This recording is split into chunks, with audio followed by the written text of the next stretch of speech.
Padre bendito y santo, en el nombre de tu Hijo Jesucristo, te damos gracias en esta noche, pues tú permites que este grupo de jóvenes aprendamos de tu palabra acerca de este estudio que ha sido de grande bendición para cada uno de nosotros. Te pedimos por la vida de los jóvenes que están conectados y los que aún faltan. Te pedimos también por la vida de Dani para que tú la bendigas, donde se encuentre en su hogar con sus papás, que disfrute su estadía, pero también ayúdala a su examen profesional. Bendice a la mamá de Marisol. Muchas gracias te damos por estos momentos y te lo pedimos todo esto en el nombre de tu Hijo Jesucristo. Amén. Amén. Muy bien, gracias, profesora. Bien, la vez pasada que Mari dio la clase, pues habló de algunas cuestiones bien interesantes sobre algunos versículos medio polémicos. ¿Se acuerdan el de que pues, bautizarse por los muertos, qué significaba? Pues es algo que estaba bien confuso, todas las interpretaciones que ella encontró. Y bueno, hay algunos que piensan que las interpretaciones se pueden resumir a cosas que enseña la Biblia. Y pues bueno, vamos a tomar nada más un poquito de eso para poder recordar el plan de la resurrección. Recordemos que el punto principal del capítulo 15 es el plan de la resurrección. ¿Qué va a pasar? Ya Pablo en los versículos previos lo que les dijo fue que la resurrección es un hecho, no es algo que está poniendo en duda. Pablo les dice que esa es la base del cristianismo y si no creemos en la resurrección, no vale la pena ni siquiera ser cristiano. Como les decía Marisol, comamos y bebamos porque mañana moriremos si no tenemos nada más que esperar de la otra vida. Como les mencionaba también yo la última vez que estuve con ustedes, la resurrección involucra varias cosas. En algún momento se nos menciona que ya Jesús resucitó, que Jesús es las primicias de la resurrección y que en algún momento nosotros como cristianos vamos a resucitar también. Esto va a ser en el futuro, esta primera resurrección, es cuando nosotros resucitemos. Ya dijimos que con aquellos que se vayan en el rapto o en el arrebatamiento, los que estén vivos van a ser arrebatados y los que estén muertos van a resucitar en gloria. Después van a resucitar los del Antiguo Testamento para recibir su recompensa y estar en el reino de Dios. Pero esto es la parte de la resurrección de los justos. En algún momento los no justos también van a resucitar, los no cristianos, aquellas personas que no pusieron su fe en Jesús, van a resucitar y se nos dice la Biblia que eso va a ser para juicio de Dios. Esa es la segunda resurrección que vamos a ver. La segunda resurrección es de los inicuos, impíos, incrédulos, los no creyentes, como les quieran llamar, aquellas personas que no han puesto su fe en Jesús como su Salvador, van a resucitar, pero como decimos, para castigo eterno. Ellos se van a ir al infierno, mientras que nosotros vamos a irnos al cielo, vamos a estar con Jesús en las bodas del Cordero, vamos a estar con Él en su reino, vamos a estar con Él en la eternidad. Eso es lo que vamos a hacer, ¿sabes? Marisol entonces pues continuó con lo que habíamos dicho, yo me quedé en estos versículos, Marisol siguió así mencionándoles algo, como fue ya algo de tiempo, luego se nos olvida, mejor rápido recordamos algo. Después de esto vendrá el fin, cuando Él entregará el reino a Dios Padre, luego de destruir a todo gobernante y poder y toda autoridad. Pues Cristo tiene que reinar hasta que humille a todos sus enemigos debajo de sus pies. Era lo que hacían los gobernantes antiguos, como ya saben ustedes, ante sus rivales que eran derrotados. Ponían el pie sobre su cuello para decirles, yo ya lo derroté, tengo dominio total sobre ellos. Así pues el último que va a reinar es Jesús y su último enemigo será la muerte. Por lo tanto ya vemos que la muerte no tiene poder sobre Jesús. El sacrificio de Jesús fue aceptado, el Padre recibió ese sacrificio, aceptó esa deuda, quedó pagada y no tenemos más que pagar nosotros. Mari nos explicó esto. Si los muertos no serán resucitados, ¿para qué se bautiza la gente por los que están muertos? ¿Para qué hacerlo a menos que los muertos algún día resuciten? Como ella mencionó, hay un montón de interpretaciones. Algunos otros, pues quizá dicen de que los muertos hablan de que algún cristiano que me compartió, pues me dio el mensaje de salvación, el mensaje del bautismo y me bautizo por el mensaje que esta persona me compartió. Pero sabemos que los mormones, por ejemplo, se bautizan por sus abuelos, por sus bisabuelos, porque quizá ellos no creyeron en el mensaje del mormonismo y entonces la gente se bautiza por ellos o en lugar de ellos. ¿Qué es importante y por qué quise tomar nada más un tiempo para esto? Lo que es importante recordar es que el bautismo no salva. Recordemos eso. El estar bautizado o no bautizado no implica que tu salvación se presente o no se presente. Lo que sí te salva es la fe en Jesús que tú hayas puesto. Eso lo dice la Biblia. En Jesús tu fe te va a salvar. Lo repite un montón de veces. Entonces no tenemos ninguna duda de que el evangelio se basa en la fe sobre la obra salvífica de Jesús, no en el bautismo que podamos hacer nosotros. Ahora, también Mari nos comentó sobre lo que estaba pasando en ese mundo. Ellos, como cristianos, sufrían un montón, eran tirados a las fieras los devoraban, los gobernantes romanos se deleitaban en ver este espectáculo sangriento, y pues ellos quizá pues en algún momento estaban deseosos del Señor, ¿por qué me está pasando esto a mí? Estaban deseosos quizá de salirse, de negar su fe, no sabemos, pero ellos tenían bien firme su esperanza, sabiendo que este cuerpo se iba a destruir, iban a ser comidos por las fieras y en algún momento sus cuerpos iban a resucitar. Esto no quiere decir que sea fácil aceptarlo, es complicado poder entenderlo, poder entender a Dios en algunas ocasiones. Hace poco tuvimos un evento, pero trágico, así feo. Yo tuve una paciente cristiana, una mujer muy buena, vino con su esposo, ella venía de Estados Unidos, la operé, vino después a Oaxaca y en Oaxaca pues la masacraron. A ella y a su esposo los confundieron con alguien y los mataron. Entonces su hermana, que es amiga mía, me dijo, oye Mario, es que no entiendo por qué mi hermana era una buena cristiana, era una buena mujer, ¿por qué morir de esa manera? ¿Por qué morir acribillada? ¿Por qué morir dejando unos hijos de 18 y 21 años? Y le digo, mira, no entendemos a Dios, no sabemos por qué Dios permitió esto de las fieras para ellos, pero sí sabemos que Dios les permitió tener una esperanza, al igual que mi paciente, ella cristiana, ¿por qué razón fue asesinada así? No sabemos, pero tiene la misma esperanza, en algún momento va a resucitar. Pablo ponía esto en su propia vida y decía, ¿y para qué nosotros a todas horas pondríamos en peligro nuestra vida? Pablo está hablando de sí mismo y las personas que estaban junto con él. Pues juro, amados hermanos, que todos los días se enfrento a la muerte. Esto es tan cierto como el orgullo que siento por lo que Cristo Jesús, nuestro Señor, ha hecho en ustedes. ¿Y qué valor hubo en luchar contra las fieras salvajes, ya sea estas o, como decíamos, algunas personas que se oponían? Esta gente de Éfeso, si no habrá resurrección de los muertos, Pablo sabía que todo el sufrimiento que él estaba pasando o que las personas que estaban predicando el evangelio estaban pasando, en algún momento tenían que valer la pena para algo. Si no hubiera resurrección, esto se hubiera vuelto inútil. Todo el sacrificio de estos cristianos o el de Pablo no hubiera servido para nada. Y Pablo les dice, y si no hay resurrección, entonces pues vamos a comer y beber porque mañana moriremos nosotros. Pablo les está diciendo, no se dejen engañar por los que dicen semejantes cosas, que no hay resurrección. ¿Por qué? Porque las malas compañías corrompen el buen carácter. Si este buen carácter se corrompe, si nos dejamos influenciar por todas estas mentiras que nos meten en la cabeza, nosotros podemos desviar nuestra atención de la verdadera esperanza que tenemos como cristianos de la resurrección. Piensen bien, esto les dice Pablo, sobre lo que es correcto y dejen de pecar.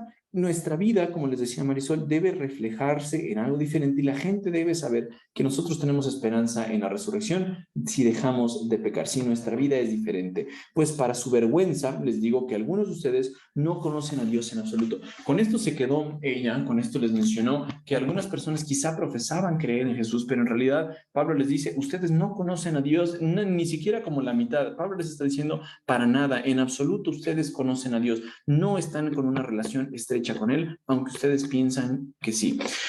Algunas personas se habían dejado influenciar por estas malas compañías y eso corrompe el buen carácter. Justo hoy estaba hablando con una misionera, una amiga mía, que viajó primero a India y estuvo en Jordania también. Jordania. Y ella me dice, Mario, es que la cultura está tremenda. Yo le decía, oye, ¿por qué no te consigues un esposo allá en India o en Jordania? Porque pues ya está en edad de querer casarse. Y yo le decía, pues consíguete uno, convierte a un hindú y conviértelo en tu esposo, ¿no? Y después a un jordano, si no, y conviértelo en tu esposo. Me dice, mira, es que es bien difícil. La forma en la que tratan a las mujeres es bien complicado, aún a pesar de que ya sean cristianos. Muchas personas siguen arrastrando parte de su cultura o de su nación hacia la nueva vida del cristianismo. Y Pablo les advierte sobre eso, les dice, ustedes aunque son cristianos, quizás se pueden dejar corromper por las falsas enseñanzas de otras personas que les van a corromper su carácter. Y esto estaba pasando, noten esto. Los gnósticos, ellos pensaban que el cuerpo es malo en realidad. Entonces, algunos decían, bueno, si la resurrección me separa el cuerpo del espíritu, pues es algo bueno, la muerte es algo bueno porque me está separando la parte material, el cuerpo que es malo, del espíritu que es bueno. Entonces la muerte es algo bueno. ¿Por qué razón querrían ellos, como gnósticos, tener resurrección? Para ellos no tendría ningún sentido. Ellos dicen, para mí es mejor permanecer muerto porque así mi cuerpo corrupto está separado de el espíritu que es bueno. En el libro apócrifo de Baruch, ustedes saben que hay unos libros que son protocanónicos. ¿Qué significa eso? Protocanónicos es los que nosotros consideramos como inspirados por Dios, así se conoce, protocanónicos, y los deuterocanónicos. Los deuterocanónicos son aquellos que los católicos incluyen en sus Biblias, como Enoch, como Tobías, como Baruch, por ejemplo. Entonces, dentro de uno de estos libros deuterocanónicos está Baruch. Baruch no creemos que haya escrito palabra de Dios. Si es la misma persona que fue el amanuense, no me acuerdo si de Isaías o de Jeremías, pero creo que es de Jeremías. Entonces, si este Baruch le guardó las palabras de este profeta de una manera correcta, en el libro de este profeta está muy bien, pero este libro no creemos que sea inspirado. Tal vez sea histórico, tal vez sea cultural, pero no inspirado. Baruch, ¿qué escribió? La tierra, entonces, en la resurrección restaurará con seguridad a los muertos. No hará cambios en la forma, sino que como se ha recibido, así será restaurado. Quizá alguno de los corintios o algún judío había leído este libro histórico. No sabemos hasta qué punto él o ella había pensado que esto fuera inspirado. Y entonces ellos pensaban que el cuerpo, así como se fue a la tumba, así, igualito, iba a resucitar después, ¿ok? Sin cambio alguno. Y entonces Pablo tiene que explicarles a los corintios que la resurrección, uno, es buena, quizá por la enseñanza de los gnósticos que estaban muy arraigadas en su interior, o dos, por la enseñanza del libro de Baruch, que él les decía que así como iban a la tumba, así iban a resucitar. Baruch aquí dice, no hará cambios la naturaleza o la tierra en la forma, sino que como se ha recibido, así será restaurado. Para los gnósticos, este punto de vista hacía que la resurrección fuera aún todavía menos deseable y posible. ¿Qué es lo que estaban ellos pensando? Que pues una era algo que no querían, no deseable. La resurrección era algo que no deseaban. Decían, guácala, qué asco, no quiero resucitar porque el cuerpo pues es malo, el espíritu es bueno y no quiero volver a unirlo. Entonces algunas personas ni querían que hubiera resurrección y otros decían, pues en la resurrección no va a pasar nada, nada más me van a, así como me fui a la tumba, voy a resucitar. Sobre estas mentiras habla Pablo. ¿Qué otras cosas quizá tenían las mentes confusas de los corintios? Bueno, ustedes se han preguntado si alguna vez alguien se mete al Amazonas y se lo comen un montón de pirañas. Entonces, quizá un dedo de esta persona se vaya con esta piraña y otro dedo se vaya con otra piraña y medio dedo se vaya con otra piraña y un ojo se vaya con otra piraña y así con cada piraña se va un cacho de esta persona. Quizá alguno se podría preguntar, híjole, ¿cómo le va a hacer Dios para resucitar a alguien así? Si pues está comido por tantos animales, tantas pirañitas lo comieron, para Dios sería imposible que se pudiera lograr la resurrección. ¿Cómo un Dios va a tomar cada átomo de otras personas y lo va a juntar para hacer un nuevo cuerpo? Quizá algunos se hacían esa pregunta. Quizá, pues eso no nos cree tanto problema cuando se entierra a alguien, porque decimos, bueno, ahí está en la tumba, pero al final si se lo comen los gusanos y se desintegra, todos terminamos siendo polvo, incluso si alguien se crema. Yo personalmente no tengo problema con la cremación y tampoco me quiero meter en este tema a profundidad, pero hay algunos que dicen yo me quiero cremar, hay algunos que dicen yo ni de loco me cremo, esta es una costumbre de los hindús y es pagana y no se respeta el cuerpo, bueno, lo que sea, pero el cuerpo al final termina siendo polvo y como dice también cuando se muere cada persona, polvo eres y al polvo regresas. Entonces, algunas personas se podrían preguntar, bueno,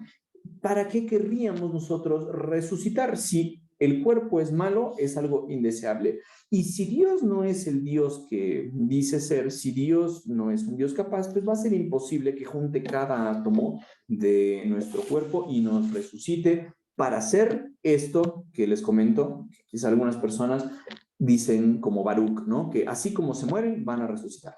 Entonces, con todas estas cosas mezcladas en su cabeza, Pablo va a formular unas preguntas en el versículo 35 y en el 36 al 49 las va a responder. Entonces, este versículo 35 hace unas preguntitas que ahorita vamos a ver Y las respuestas las podremos resumir en 4 puntos. En estos versículos, Pablo lo que va a hacer es responder a estas confusiones y otras que quizá pudieran tener, ideas gnósticas, ideas de saduceos, que quizá ellos decían que no había resurrección, pero ya lo trabajó Pablo eso. Pero Pablo les va a decir que de la naturaleza puede sacar una ilustración acerca de la resurrección. Número 2, Pablo les puede decir ¿qué clase de cuerpo resucitado tendremos? Pablo va a hablar sobre eso. Número 3, contrasta el cuerpo terrenal y los cuerpos resucitados. Es decir, nos explica las diferencias que va a haber, al contrario de lo que Baruch mencionó, porque Baruch dice que no va a haber cambio. Y número 4, les recuerda el prototipo de la resurrección, en lo que ellos ya creen. Ya en los versículos previos, los primeros 34 versículos, Pablo pasó hablándoles de la certeza de la resurrección. Y repetimos así tajantemente, no puedes ser cristiano si no crees en la resurrección. Es algo así que va ligado totalmente, porque tú crees en la resurrección de Jesús, por lo tanto, crees en que tú como cristiano vas a resucitar, y esto significa que es parte de tu fe como cristiano. Entonces, Pablo les va a tomar estos puntos para irles respondiendo estas preguntas. Ahora vamos a las preguntas. Versículo 35 dice, pero alguien podría preguntar, ¿cómo resucitarán los muertos? ¿Qué clase de cuerpos tendrán? Estas 2 preguntas, Pablo, son las que va a ir desglosando más adelante. Y nosotros, pues quizá nos podemos preguntar lo mismo. ¿Cómo resucitarán los muertos? ¿Qué clase de cuerpos tendrán? Noten esto que menciona Pablo y cómo lo traduce la Nueva Traducción Viviente. ¡Qué pregunta tan tonta! Pablo lo que les está diciendo aquí en otras versiones es necio, tú necio, o algunas versiones lo traducen así, como qué preguntas tan tontas. Un maestro nos decía, no hay preguntas tontas, hay tontos que no preguntan, pero bueno, aquí esta traducción dice que qué preguntas tan tontas son esas. ¿Por qué? Pues Pablo va a tomar la naturaleza como una ilustración. Y le dice, cuando pones una semilla en la tierra, esta no crece y llega a ser una planta a menos que muera primero. Lo que les está diciendo es algo que ellos ya habían visto como una sociedad agrícola. Ellos sabían que en la tierra tú pones una semillita, la echas, y esta semilla pues tiene que morir primero, como lo menciona Pablo, y como también previamente lo mencionó Jesús. Jesús mencionó que la semilla debe morir para después dar vida. Eso también lo tomó Jesús. Entonces, Pablo les está diciendo esto. Estas preguntas pues resultan ser tontas. Pues la verdad, para mí no están tan tontas porque yo sí quiero saber, pero por alguna razón Pablo las menciona como tontas o como necios. Quizá lo que Pablo está haciendo es responder a alguien que lo estaba haciendo como reto, es decir, que les estaba haciendo esa pregunta para retar a Pablo, como para decir, ay, no, yo no creo en la resurrección, o a ver, Pablo, muéstrame entonces cómo vamos a resucitar. Quizá esa sea la forma en la que les responde Pablo.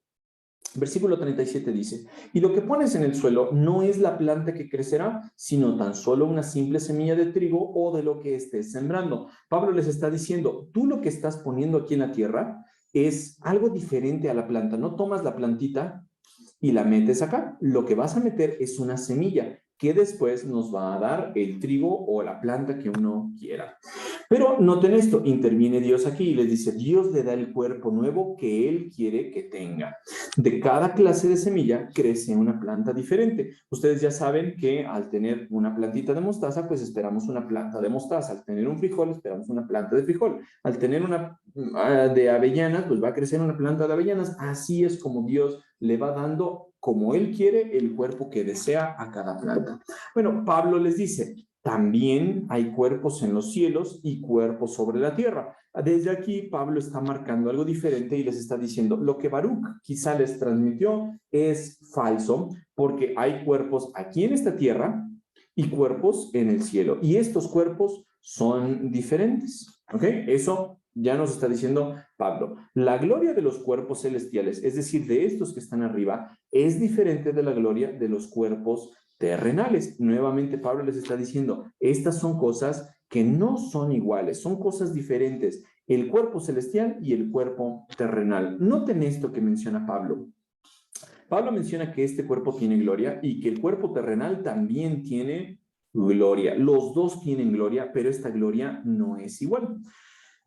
Es interesante pensar a qué se refería Pablo con esto de gloria. Dios, como ustedes ya saben, pues puso énfasis en el hombre y en la mujer cuando los creó. Tenemos la imagen, la semejanza de Dios en nuestro cuerpo, y la Biblia dice que este cuerpo es el templo del Espíritu Santo, de tal forma que Dios, el cuerpo del hombre y de la mujer, lo cataloga como algo hermoso, algo bueno, algo glorioso. Pero ahora imagínense la gloria que va a tener el cuerpo celestial, o que Pablo les está diciendo, esa gloria es diferente. Imaginemos esta gloria. El sol, les dice Pablo, tiene una clase de gloria, mientras que la luna tiene otra y las estrellas tienen otra. Y hasta las estrellas se diferencian unas de otras por la gloria de cada una. De esta manera, Pablo les sigue enfatizando la diferencia que existe entre el cuerpo celestial y el cuerpo terrenal.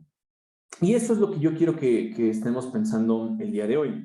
El día de hoy es recordar que gracias a Dios tenemos un cuerpo, gracias a Dios pues estamos completos, quizá algunos con un achaque, quizá algunos con una enfermedad, quizá algunos con una dolencia, pero gracias a Dios nosotros tenemos un cuerpo por el cual le podemos dar gracias, de que podemos caminar, podemos ver cosas que pasamos por alto, pero que en realidad son gloriosas. El que nosotros podamos caminar, podamos ver, podamos movernos, hablar, abrazar, podemos hasta sudar, es algo que Dios nos da y que es algo glorioso, ¿correcto?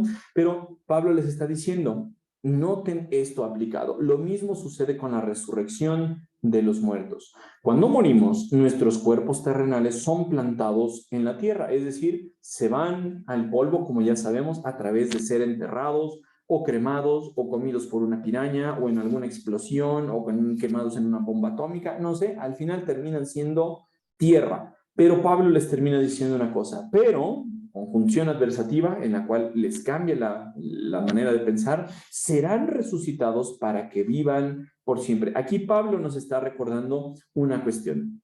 El cuerpo terrenal muere, el cuerpo terrenal está sujeto al pecado y como ustedes ya saben, la paga del pecado es la muerte. Nosotros estamos condenados a morir, todos nosotros nos vamos a morir.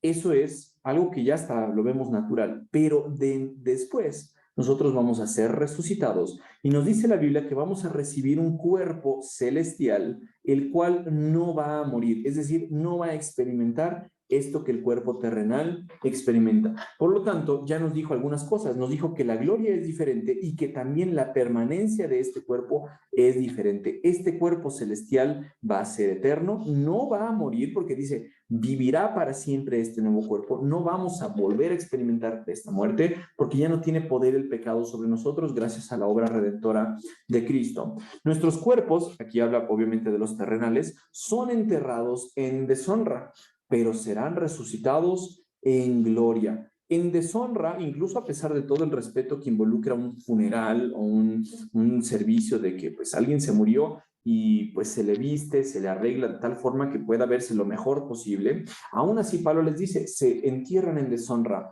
pero noten, serán resucitados en gloria. Eso es lo que va a pasar con los cuerpos. Son enterrados en debilidad, pero serán resucitados en fuerza. Ahora, la Biblia no es clara en cuanto a esto. El comentario que leí no nos menciona a qué se refiere con fuerza. No quiere decir que la Biblia afirma que si este cuerpo terrenal te puede levantar tal vez 20 kilos con facilidad, porque algunos ya levantando un garrafón parece que están infartándose, y con el cuerpo celestial algunos van a decir, ay, pues hasta voy a poder volar, voy a tener alas, voy a ser ultra fuerte, voy a poder tener una fuerza ilimitada. No sabemos a qué se refiere esto en fuerza o en poder. No nos dice la Biblia, solamente sabemos que van a ser resucitados así, mientras que nuestro cuerpo terrenal es visto así, en debilidad. Entonces, está comparando cosas que nos está diciendo van a ser mejores. Nuestro cuerpo terrenal tiene limitaciones, tiene la muerte, como dijimos, tiene una gloria disminuida y tiene aparte debilidad, mientras que el cuerpo espiritual o el cuerpo celestial va a tener resurrección con una gloria mayor, no va a ser sometido a la muerte y va a tener, en vez de debilidad, va a tener fuerza, ¿correcto? Para terminar, nos dice la Biblia, son enterrados como cuerpos humanos naturales, pero serán resucitados como cuerpos espirituales. Pues así como hay cuerpos naturales, también hay cuerpos espirituales. Esto nos va a dar pauta a hablar sobre algunos términos, porque algunas versiones pueden cambiar estas palabras, cuerpos animales y cuerpos espirituales. Algunos podrían decir, ay, bueno, es que somos muy similares al chango. El chango y el humano comparten palabras así porque pues somos naturales. ¿Eso quiere decir la evolución? Claro que no, eso está hablando de cosas diferentes. En la Biblia se mencionan unos términos diferentes que primero Dios vamos a mencionar la semana que entra, pero quiero que recuerden esto. El hecho de que compartamos características con los animales no nos hace como los animales. En alguna predicación o en una conferencia llegué a escuchar que una nube tiene, pues, el 98% de ella es agua, mientras que una medusa, el 98% de ella es agua. Y el predicador decía, ¿y a poco nada más por tener la misma cantidad de agua ya son lo mismo una nube y una medusa? Pues claro que no. Lo mismo pasa con los humanos. No quiere decir que si compartimos características con un chango, el humano sea igual al chango. Eso no es cierto.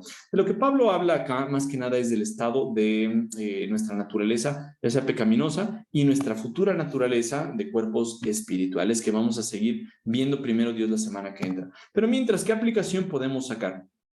Para nosotros es tan fácil pensar que este cuerpo, bueno, sí, está sufriendo, tiene enfermedades, tiene dolencias, tiene aflicciones, tiene muchos defectos, y pues a veces hasta nos quejamos de eso. Ay, Señor, ¿por qué no me hiciste más alto, más fuerte, más guapo, más inteligente? No sé, ojos azules en vez de ojos negros como los tengo. Pero a nosotros a veces se nos olvida darle gracias a Dios por este cuerpo que Dios nos ha permitido, que a pesar de que el pecado lo ha corrompido y que padece todas estas cuestiones, aún así nos dice la Biblia, es glorioso este cuerpo que tenemos. Pero imagínense, el nuevo cuerpo que vamos a tener, va a ser un ultra glorioso, así mega archi, hiper, recontra, macro glorioso. Nos dice la Biblia, va a ser una gloria diferente. Podemos nosotros estar pensando en esto, dar gracias a Dios por el cuerpo que tenemos y por el cuerpo que vamos a tener. Y si Dios nos permite, la semana que entra, chicas y chicos, vamos a continuar hablando sobre las diferencias entre los cuerpos y cómo